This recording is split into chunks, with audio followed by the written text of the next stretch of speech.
round, boys and girls, gather round, children of all ages, gather round, ladies and gents, for we're about to tell you stories of the strange, the bizarre, the mysterious. We'll be telling you jinn stories. Assalamu alaikum wa rahmatullahi wa barakatuh. My name's Abdul Kareem, and today we'll be telling you stories of witchcraft and mystery. You see, in this world there are strange things that happen, strange events that happen all across the world. There are events that have been going on for thousands of years, that were first discovered in the ancient city of Babylon so long ago.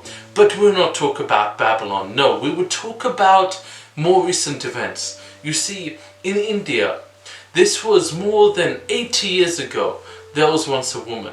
She was a woman who had malice intent in her heart. She was evil. She had the will of darkness in her. And one day, she learned of a ritual. It happened on the darkest night of the year.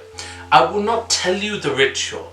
Why? Because although I know how these rituals are performed, the telling of the ritual itself is an act of sin. For people to know how these acts of witchcraft and mystery are done is an act of sin in itself. But I will tell you this, at the end of the ritual, she had to take the life of her grandchild, the life of not her child but her child's child. Imagine such tearing of the bonds.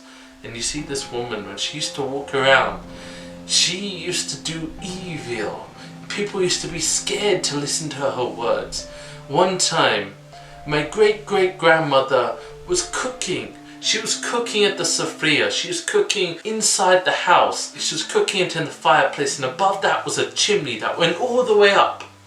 This woman walked past, and she said, of course they were speaking Hindi, but I'll just translate. She said, "Oh, look at that food. Looks delicious, doesn't it?" Seconds later, 2 pieces of cat feces, the poop of cats, plop into the safriya, plop straight into boiling oil. And the woman, she walked off with a smile of malice upon her lips. And there was another time my grandmother herself, she went to the stream to bathe. You see, in those days they used to bathe in the streams because it was such a rural community. So she went to the big stream to bathe. She gets in there, she's bathing, and afterwards her hair was out and it went down to her knees. She was walking past and this woman said to her, "Oh, you have pretty hair." By the time she reached home, not even 5 minutes later, her hair was filled with knots that she had to cut her hair short because they couldn't untangle the knots. It was almost like it re-knot itself. There was another event where there was this mistress, this woman, she was married, she had children that were 20 years old. And this was my uncle. This is when he was young. I was not even born. He was about 20, 25. Right? So this woman had children the same age as him. And so she took it upon herself to seduce him. She said, "Come with me into the grave. I need to show you something." So he followed her into the grave. And there was a well in the grave. Right at the edge of the grave there's a well. And she says, "Go to that well and just go inside the well. I need you to get something for me at the bottom." Like a fool, he went down the well. She brought somebody and they did black magic together. And after that point, he was smitten with this woman. He could not even say no to her. All magic is one type of magic, and it is evil. There's no white Wiccan or black Wiccan or jade Wiccan. No, they're all evil.